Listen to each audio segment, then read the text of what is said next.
Hey guys, you're watching Daniel and Gian talk. I am Gian Perez. With me as always, Dan Trio, and today we're going to be doing a full review of the feature film Ratsasan. I'm going to be completely honest with you guys.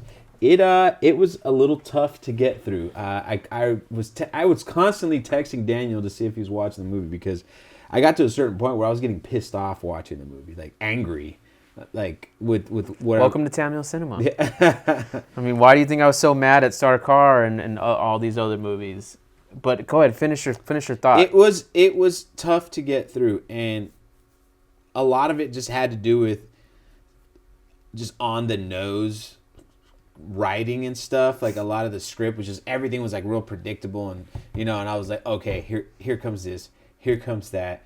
Like what? Give me an example. Um, Because I have plenty. okay, If you don't have any, I have plenty. My favorite part, and it was reminiscent of the end of Psycho, and this happened at the end of Psycho. My favorite part was when they get that the other police chief that arrested Mary Fernandez, and he starts going through like the whole storyline of why they did what they did, and like just word for word, just hitting us over the head with all of this stuff, which could have been developed in a different way, like better than that. But it reminded Or me not of at all. or not at all. Like, did we really need like it?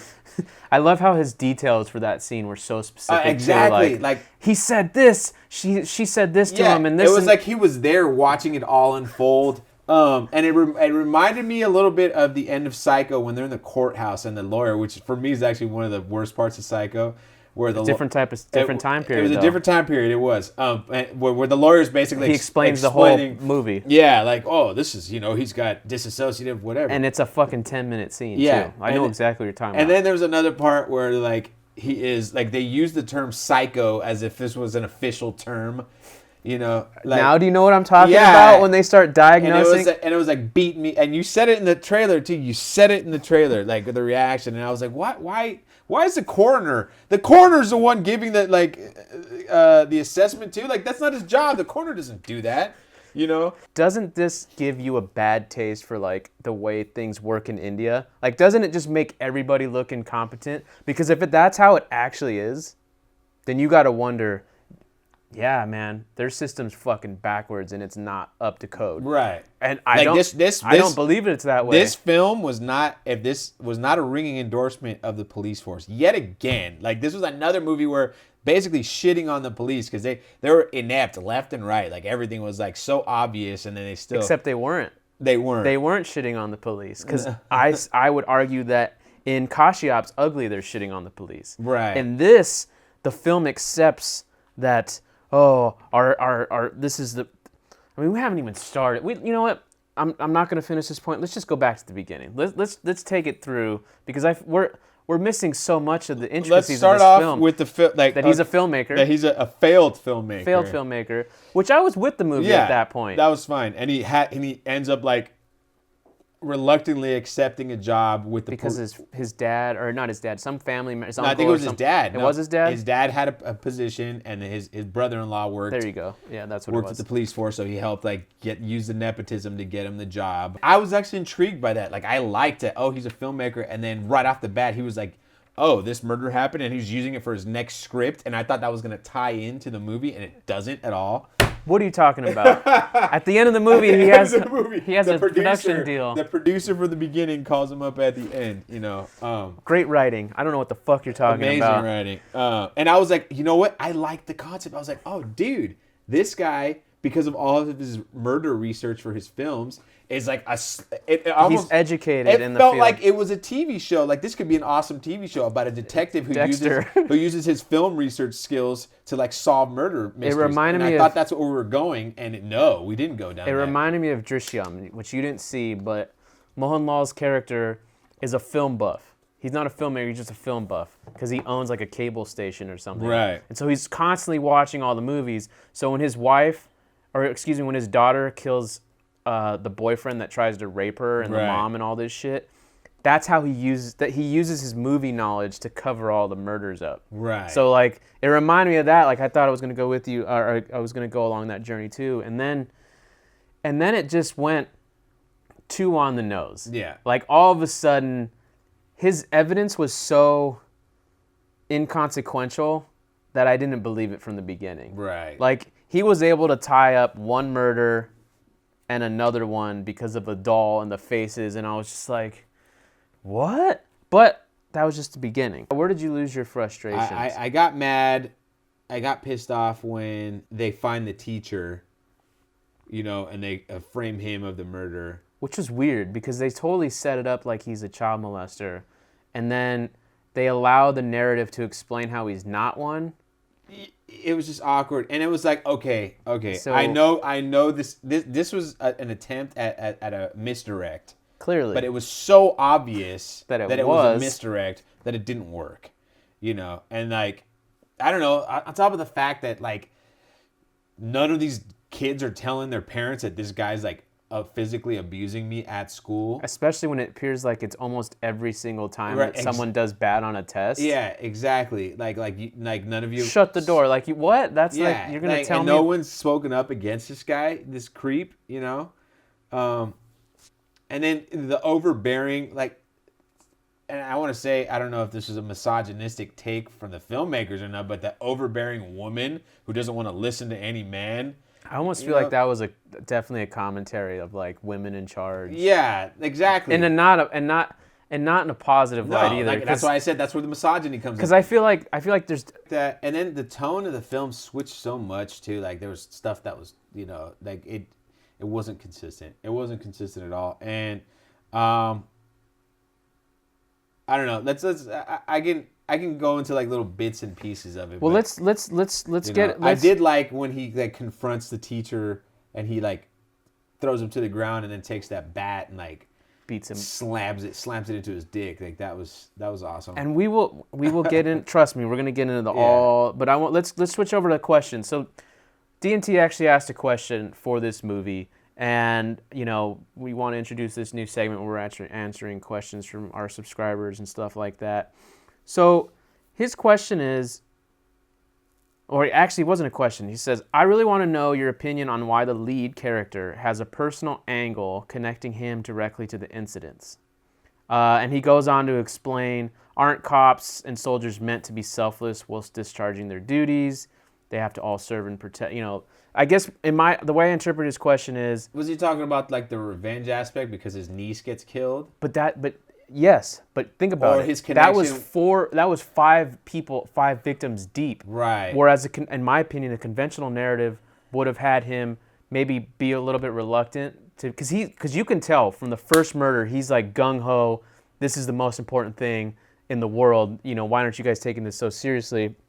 Where I feel like his ineptitude as a cop, his rookiness, I feel like he would be more reserved, and then until it became personal. There was a lot of stuff in there too, actually, but like that, like all of a sudden he's a badass fighter, like we didn't see. Yeah. I have a big issue with that, and it's not the first time we come across this, where like you show this guy, you transform them into this monster without any sort of training sequence or any. We don't see him like, But what's the superhero movie we saw?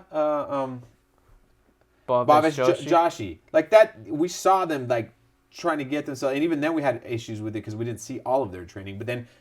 But it's not even the question's not even about that. No, the question's about why was he so involved in this? Why was he so passionate when it should just be his? I think and I think actually there is a connection to that because he's been researching all these murders for years for scripts. Like he's learning, he's picking up on. We never see that. Well, we do see it. We see it when we know that he's obsessive. Well, we see in his room that it's got covered in newspaper. But that's not an indicator of why he cares about the victim so much. Right. That's the question. I mean, and I feel like, his niece is the same age as all these girls. But we don't. That's again. It's not. We meet the niece right away at the beginning. But it's not addressed. As much exposition, if there could have been a line where like, they're my niece's age, that one line would have solved all that. But right from Jump Street, again, not my question. I'm not defending it, but I'm just saying I think it's a valid thing because it's not just this movie; it's other movies too. Right. Where it's like, why do you feel so passionately about this when it's not your really job to care about it in that level? So you don't on think, a personal level. You don't think him because it wasn't like he saw the body and then he was like, oh my God, I need to solve this. It was he saw the body and immediately he remembered this other picture that he had. The way I interpreted it was he saw the dead body and he went into superhero mode. No, he saw the dead body. Boom. Wait a second. I have a picture up on my wall that looks exactly like this. Later on. No, that happened right after the first body was found. But regardless, I wrote so many fucking things down. I really just want to talk about the troll from 300 and her son, Benjamin Button. Right. Like that's what I want to talk about the most. Like, how did you feel about that? Okay.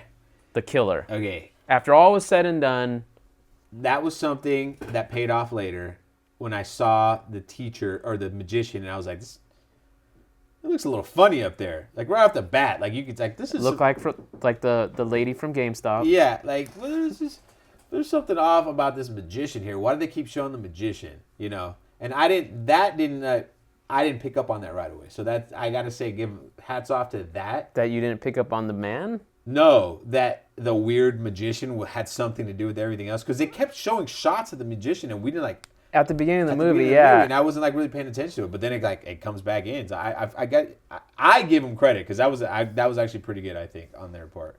They couldn't have made it any fucking better. Like, why did they have to design? No. Okay, the design, that's a completely different story right then and there.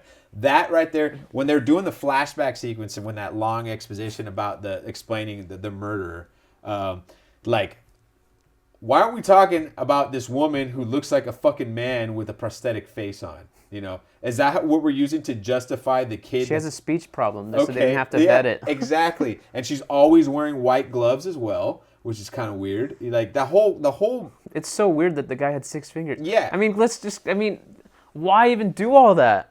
And not to mention, his lair was like the most villainous lair ever. Yes. Like when the girl gets caught in the bathroom, like.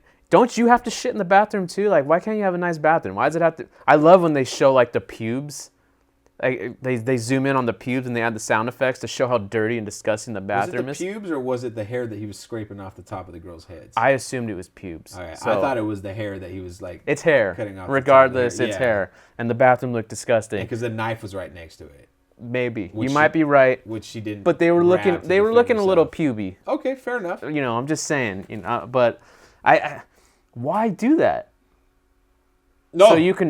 They did that so you can have the impotence fucking thing. Yeah. That's the only reason why, and that's why it was a bad script. It's just a bad script. Listen. And I disagree. I wholeheartedly disagree. And here's why. And I thought about this, Why is this movie so bad? Why is it so bad? Is it too long? Is it yes, because absolutely. the idea in itself was a good idea? I thought the idea of the film was great. I do think it was good. Okay, that doesn't mean that the script itself was good. The dialogue, not good. Okay. The script, as an idea, the structure, I think it an could be... idea and a script are completely different things. I'm just saying. But I don't know what changed from script to production, and we can't pretend we know either. In the script, they had the idea of putting someone, like a kid who's got Benjamin Button's disease, but doesn't get younger. I understand. That's going to be impotent. Hold on. You know, to be the murderer. I'm not saying that it's perfect. I'm not saying that. But I think... I like the idea of a magician murdering people. Yeah. That's, like that. I don't like the idea of a magician using cards as weapons and shit. Like, and then people are going to say, well, what about the Joker? Oh, I just thought he was Gambit, man. That's what I'm saying. I was like, it's Gambit. Okay, so see, that's the other thing too. Let me finish one point at a time. The reason why I think the movie wasn't as good as it could have potentially been... Right. Everything is either ADR'd and all the sound effects are Foleyed. So at no point in any of this film do we ever get to actually experience the world that they're in. Yeah. And the reason why that's an issue, in my opinion, is you can never settle down. So the movie's always playing at a 10. Right. And the fact that you can hear breathing up close, you can hear sound effects, the door, like it's hard. I don't. Maybe you didn't notice this at all. I'm sure you noticed the ADR, but maybe you didn't notice that the entire fucking movie was Foleyed, and there's no background noises ever. There's never any birds. There's never any cars going by. There's never anything that allows you to believe that you're in this world. Did you watch it with headphones on? Because I watched it on my laptop. I watched it with my speakers. I watched it with my surround sound. So. Yeah, so I didn't. Okay, but I'm saying Right. you start throwing some background noise, some room tone to allow the spaces to be real, then all of a sudden the tone of the movie changes. Not the tonal shifts of the story, but in terms of how you take the movie in. And I think that's an issue because when if the movie is doing that from the beginning, you're kind of already off balance. Like it's a subconscious thing that I feel like is off. But then when you get into the more dramatic moments, there's a moment in the movie that worked. Like when they found the body in the trunk, like the dad. Oh yeah. Like that was a good scene. It was. And that was like it started off cheesy because of the ADR and all this shit. And then when the music hit and everything, because there's a lot of music, the whole movie has music because there's no background noise. That's my point. There's nothing to fill those holes except for music. But when you get into those intense moments, all of a sudden it works. Right. All of a sudden you're involved in the plot. And it's because the filmmaking techniques are there. It's just like sound. Like just sound is so fucking important. And I'm starting to think back on all the movies I didn't like, and they didn't have room tone. They didn't have these basic elements of making a regular movie. So you think the sound design is a part of the reason that I actually, it made me think that Indians must be fucking phenomenal sound designers.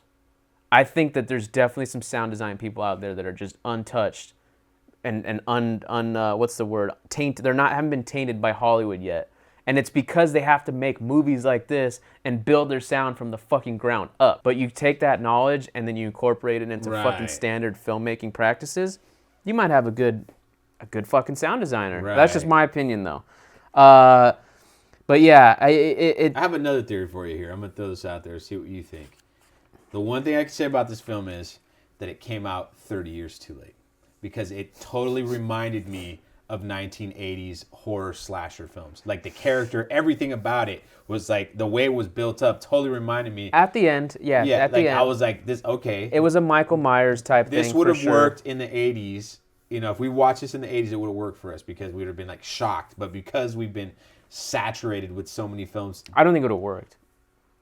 I don't know, man. Because the back I'm just telling you right now. But before you were born, there was already almost 20 years of these kinds of movies out. So, but not to this degree, though. That's where I'm saying I don't think it'll still work. I mean, people like bad horror films. But name me one 3-hour slasher. Fair enough. Was the movie 3 hours? Yeah, dude. It was 2 hours. It was fucking 3 hours. Of course it was 3 hours. You got to pack as much shit into it. And that's the other thing, too. Yeah. Nothing ever is allowed to breathe. Everything's always beaten over the head. You know, we've kind of touched upon this earlier, but it was like, there's a scene that I fucking thought it was hysterical, where the friend cop, he gets the Andy Warhol, Benjamin Button looking motherfucker, right, in the van, and because he has a taillight out or some shit. And he has him at gunpoint because they're talking through the thing, and he's like, oh, he's here. Okay, so the guy, the main character, is like yelling at him, shoot him, right? And he's like, sits there, and he's like, and then he gets the fucking cards thrown at him, and somehow gets the gun taken away from him. All right, whatever. What was funny is, I don't know, 15 minutes later, when our hero is in the lead's or the villain's lair, and he has an opportunity to shoot him and he doesn't. That to me is a perfect example of why this movie is just nonsensical. Well, yeah, there's plenty of stuff. Because you should have just shot him. Shoot him right there. You have the opportunity to, but of course you don't have a story at that point. There's so much stuff involved that. Okay, what was the point of having the little girl who's nonverbal? Like, where was the connection to that again? That was never. There was no point to it because of the hearing device. The hearing so device. You can. I'll tell you exactly why. So you have the hearing device that records something. Hear that shitty piano so you can have this while she's screaming and being murdered. The guy's still playing the piano, and then we're gonna host a radio contest to get the information. Yeah, there was a lot of, which I guess makes sense. There's a lot of suspension of disbelief involved with this thing. But I'll be honest with you, the worst part about this film was the mom and the kid. Just the way they looked, the makeup design, everything. Like, it was stupid. It was so stupid. It was terrible. Like, no matter, okay, if that kid was going to have a fucked up life no matter what, like, let's just be real about it. Yeah. If you were in school and you were you're some 11-year-old kid in your class looked like a 75-year-old man, You're gonna tell me you weren't gonna fucking clown on that dude? Even then, are they gonna do it to the extreme that they did it? Draw a in the line film? with Or- impotent, impotent. or that made him look cool and stuff. With the glasses. He thought he was cool. His mom dressed him up. Oh, like man. he's wearing the same clothes. He's just wearing the hat and the fucking glasses. And dude, I couldn't get past.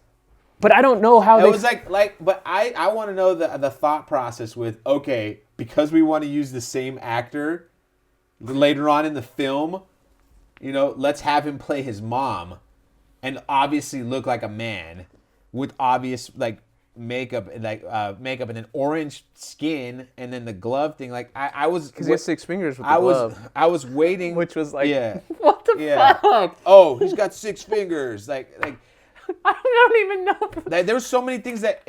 What is wrong with that gene pool? This was like, yeah. it's a good thing that they're dead because we don't need that fucking to continue to just populate the human like that fucking gene pool was fucked up. Let me throw this at you then. Do you think that the biggest problem with this film was that they kept on throwing unnecessary stuff into it when they had a pretty decent core to work with? Like, why do you feel the need to keep throwing this extra stuff in there? Like, oh, let's really try to trick the audience. When it gets to a point where like you just made a bad film. And I think, well, here's the thing. We like to say, know your audience. This is playing to their audience. Because in my heart of hearts, I believe that when people see this, being from that, like, they knew they were going to... I think they gravitate towards those plot twists. I think those plot twists and those is what solidifies those films as being good or great. Because the in-between, yeah, whatever, it's what we see in every movie, but it's how they do the twist. It's how because those moments are pretty good, in my opinion. I think that there was one in particular with the kid, with the sister. Like, oh, it was my sister. Like, because they thought like they're following the guy with the van and all this shit. And there's that moment where they go around the truck and whatever, and then the sister. That twist right there could be in another movie. Because it was like it was before that twist. There was a total like cliche moment that happened. Like we knew that he was waiting too far. We knew something was going to go exactly. Yeah. But that's what I'm saying. The and fundamentals. But it was what saved that was, like you said, it made it even more wrong by like, oh shit, we've been following the wrong girl the whole time, which I wasn't expecting either. That's what I'm saying. But it also made me think like, why the fuck didn't the professor or the principal tell you? Oh, she's a twin. They're both in the same class. Why didn't he bring it up in class and say, hey man, let me talk to you personally, or all this shit. Why did you have to turn it into like this whole thing? What, so they can capture her? Why not just tell her like, hey, we're gonna follow you. This is what's gonna happen. Don't worry, we're gonna be by your side at all times. This, and why fucking pretend and like you're a cop? Do cop shit. Right. Don't do movie cop shit. I'm just saying. But I guess what I'm saying is, those twists are what keep the movie going. Yeah. Like, and I think that's what people gravitate towards, in my opinion. But let's go to ratings, because I think we could shit on this all day, but I think enough's enough. Yeah. I feel like enough people in the comment section seem like they were like really into this movie. So I don't know. Honestly, I give it like a 3.5. Why would you give it a 3.5? Is that more story based or technical based? No, I think technical was pretty strong for the most, other than the makeup department. I think and the lack of a sound department. But yeah, the cinematography was fine. The editing was fine. The music was fine. It had the elements of a good film. It was violent when it needed violent. to be. Actually, it didn't stray away from the violence. It wasn't shot. They were willing to kill characters. Yeah, which is a good thing. I mean, shooting the guy in the elevator. That was. I didn't expect that. Yeah, again, another plot twist. This is what I'm saying. These are little plot twists that add up over time, and I feel like the more the better they received it will be. Beating like arrested people like crazy. Which is a whole nother topic. On their feet, man. Oh my God. Oh. I know. Oh, cane me on my feet? No. Shoot me in my head. So for me, I'd say the story just ruined the whole thing. It was it was a 4 out of 10. Not a lot of redeeming factors in my opinion, and I only give the 4 out of 10 because I was. The second half of the movie, I was laughing. I was enjoying how ridiculous it was getting. Right. Like, I was hilariously busting up laughing when he put the glasses on him. and they fucking put the hat on him so he could be normal. Like the mom thought it was okay. Like fucking hilarious. Like that. New sense of confidence. He was gonna rule the school, and then everybody started making fun of him for being impotent. But Better than KGF and better than Sarkar for me. all right, I haven't seen those, so I'll have to take your word for it. But yeah, it was what it was, and Thanks, guys, for Yeah. recommending it. all right, guys. Well, that's gonna do it for us. Thanks for watching. Thanks for the recommendation. The drill. Smash that like button. Leave comments. I think we're gonna get a lot of comments on this one. Don't you think, Daniel? I hope people watch it. Yeah, I hope we can interact and have a discussion about this. But we'll see you next week.